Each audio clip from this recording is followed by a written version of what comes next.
हम लोगों को सिर्फ लौंग इलायची, आप लोग देखेंगे पुलाव में लौंग इलायची जो दिया जाता है ना, जो उसके बाद चूस करके फेंक दिया जाता है। उसी तरह मुसलमानों का वोट का ये यूज करते हैं और इस्तेमाल करते हैं। आज आप लोग पिछले इंडिया सरकार गठबंधन हो या एनडीए गठबंधन हो, कोई सरकार नहीं चाहती कि मुसलमान आगे आवे, अल्पसंख्यक आगे आवे। देखे होंगे 2024 में जो लोकसभा हुआ, 14 लोकसभा में कहाँ मुसलमानों को प्राथमिकता दिया अल्पसंख्यकों के? एक भी बता दीजिए। आज 41 विधानसभा में झारखंड मुक्ति मोर्चा दिया, 2 कैंडिडेट दिए। क्या हम लोग कम से कम 15% है, 20% चुनाव हो रही है। चुनाव नहीं बल्कि चुनौती है। अच्छा। ठीक है, सरकार के साथ चुनौती है।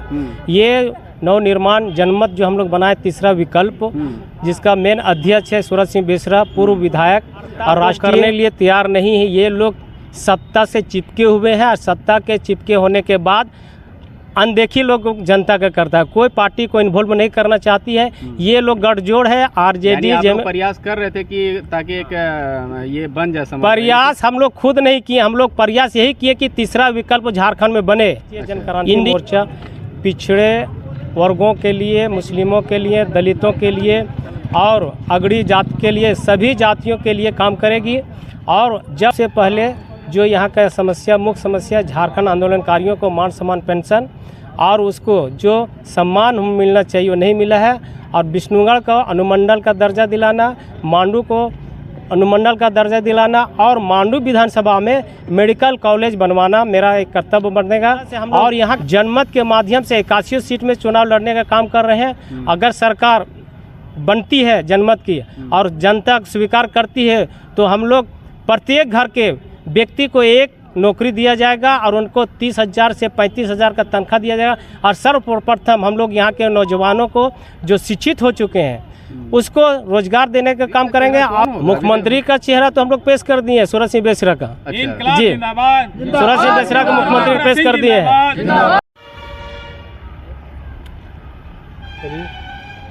मुबारक हो।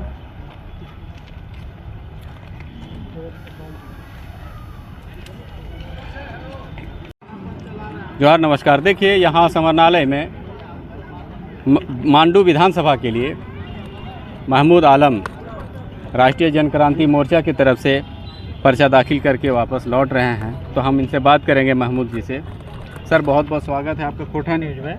जी, आप क्या कहेंगे लोगों से? आज तो आपने पर्चा दाखिल कर दिया।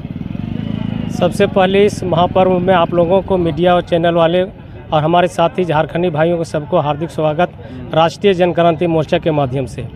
कहना तो बहुत कुछ है, लेकिन मेन मुद्दा है कि राष्ट्रीय जनक्रांति मोर्चा पिछड़े वर्गों के लिए, मुस्लिमों के लिए, दलितों के लिए और अगड़ी जाति के लिए, सभी जातियों के लिए काम करेगी। और जब मैं अगर विधानसभा में जाने का काम जनता करती है तो सबसे पहले जो यहाँ का समस्या, मुख्य समस्या, झारखंड आंदोलनकारियों को मान सम्मान पेंशन और उसको जो सम्मान मिलना चाहिए वो नहीं मिला है। और विष्णुगढ़ को अनुमंडल का दर्जा दिलाना, मांडू को अनुमंडल का दर्जा दिलाना और मांडू विधानसभा में मेडिकल कॉलेज बनवाना मेरा एक कर्तव्य बनेगा। और यहाँ के जो पलायन मजदूर कर रहे हैं, मजदूरों को जो मजदूरी होना चाहिए, जो रोजगार की व्यवस्था होना चाहिए, आज तक नहीं हुआ है 20-24 साल के दरमियान। तो मैं चाहूँगा कि मांडू विधानसभा में छोटे छोटे उद्योग और पावर प्लांट लगा करके उसको रोजगार देने का काम करेंगे इंशाअल्लाह। अच्छा, तो जैसे आप बहुत पिछले 2-3 विधानसभा से लगातार चुनाव लड़ते आ रहे हैं अलग अलग पार्टियों से, लेकिन क्या आपको लग रहा है कि इस बार का क्या है सो राष्ट्रीय जनक्रांति मोर्चा और आप लोगों का 10 पार्टियों का जो समन्वय हुआ, एक गठजोड़ हुआ है जो बेसरा जी के साथ, ये सब, तो आप लोग के कोटे में लगभग 7 सीट आई हुई है ना? कितना सीट आया हुआ है? 7 सीट। तो इस तरह से क्या लग रहा है कि थर्ड फ्रंट के ओर बढ़ रहे हैं आप लोग? क्या हो सके कि हांग असेंबली करने का प्लान करते होंगे कि मतलब त्रिशंकु विधानसभा हो निर्णायक में? जी, मैं चाहूँगा इस बार जो चुनाव हो रही है, चुनाव नहीं बल्कि चुनौती है। अच्छा, ठीक है, सरकार के साथ चुनौती है। ये नवनिर्माण जनमत जो हम लोग बनाए, तीसरा विकल्प, जिसका मेन अध्यक्ष है सूरज सिंह बेसरा, पूर्व विधायक और राष्ट्रीय जो सांसद रह चुके हैं कृष्णा मार्डी, वो हम लोग के अध्यक्ष हैं। और हमारे राष्ट्रीय जनक्रांति मोर्चा के अध्यक्ष आली जनाब मौलाना अब्दुल मोबिन रिजवी साहब हैं। और मैं अपनी पार्टी की तरफ से राष्ट्रीय महासचिव के माध्यम से आप लोगों को ये अवगत कराना चाहता हूँ कि अपनी पार्टी से हम लोग 5 सीट लड़ रहे हैं। डुमरी विधानसभा, टुंडी विधानसभा, झरिया विधानसभा, मांडू विधानसभा और मधुपुर विधानसभा।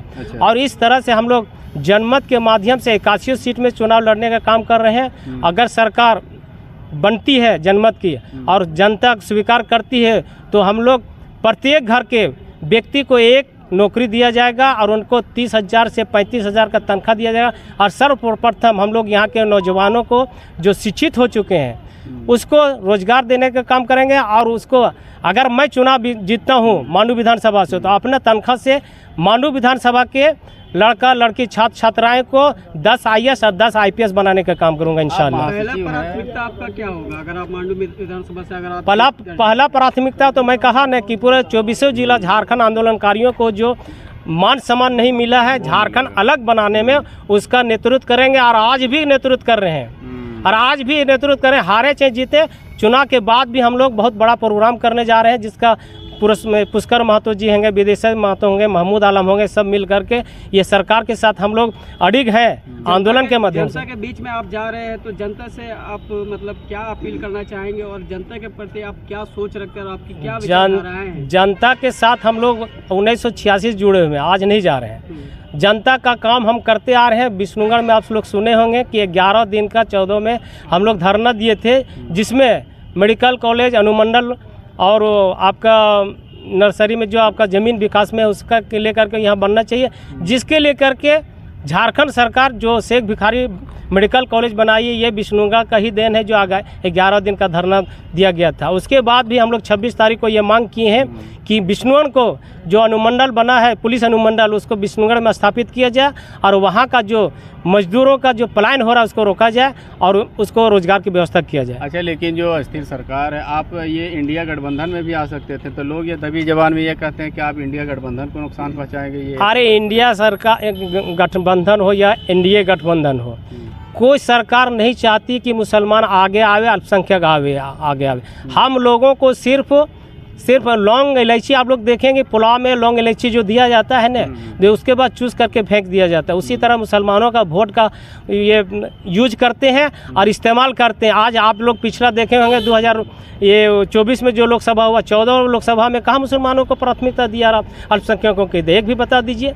आज 41 विधानसभा में झारखंड मुक्ति मोर्चा दिया, 2 कैंडिडेट दिए, क्या हम लोग कम से कम 15% है, 20% विधायक होना चाहिए। नहीं तो मेरा सवाल यही है महमूद साहब कि अगर आप ना इंडिया अलायंस के मतलब शीर्ष नेताओं से आप लोग अगर बात करते वार्ता होती तो हो सके मांडू विधानसभा जन क्रांति मोर्चा खाते में आ जाता। तो वार्ता को करने लिए तैयार नहीं है ये लोग, सत्ता से चिपके हुए हैं और सत्ता के चिपके होने के बाद अनदेखी लोग जनता का करता है, कोई पार्टी को इन्वॉल्व नहीं करना चाहती है। ये लोग गठजोड़ है आरजेडी प्रयास कर रहे थे कि ताकि एक ये बन जाए। प्रयास हम लोग खुद नहीं किए, हम लोग प्रयास यही किए कि तीसरा विकल्प झारखंड में बने। अच्छा, इंडिया एनडीए का सरकार हम लोग देख चुके हैं। इस बार तीसरा विकल्प है कि जनमत के साथ हम लोग जुड़ करके जनता का काम करें और जनता का जो मुख्य मांग है यहाँ के पलायन को रोकना, यहाँ का शिक्षा का व्यवस्था करना।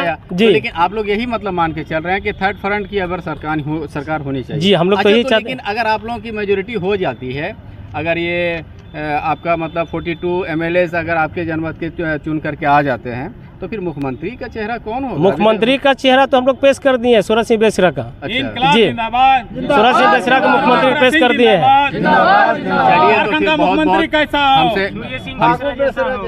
हमसे बात करने के लिए महमूद आलम साहब बहुत बहुत धन्यवाद। देखिए ये थे महमूद आलम साहब, इन्होंने बहुत ही अच्छी बातें बताई कि भाई हम लोग ना सभी की सरकार हमारी जनता देख चुकी है कि एनडीए की भी देख चुकी है, इंडिया गठबंधन की भी देख चुकी है। इस बार ये जो इनका जो कहना है कि जो 10 पार्टियों का गठजोड़ एक जो अलायंस बना है, संयुक्त अलायंस, और वो जनमत जो अगर उनको बहुमत मिलती है तो सूर्य सिंह बेसरा और मुख्यमंत्री होंगे। और मांडू की विज़न के लेकर के इन्होंने बहुत ही बड़ी बात कही कि अगर मैं जीतता हूं तो वहां पर इंजीनियरिंग कॉलेज, मेडिकल कॉलेज सारे मांडू विधानसभा में, और फिर IAS IPSओं को सबसे बड़ी बात है कि अपने तनख्वाह से 10-10 IAS और 10 IPS बनाने का ये इन्होंने लक्ष्य रखा है। तो समरनालय से खोटा न्यूज़ के लिए नमस्कार।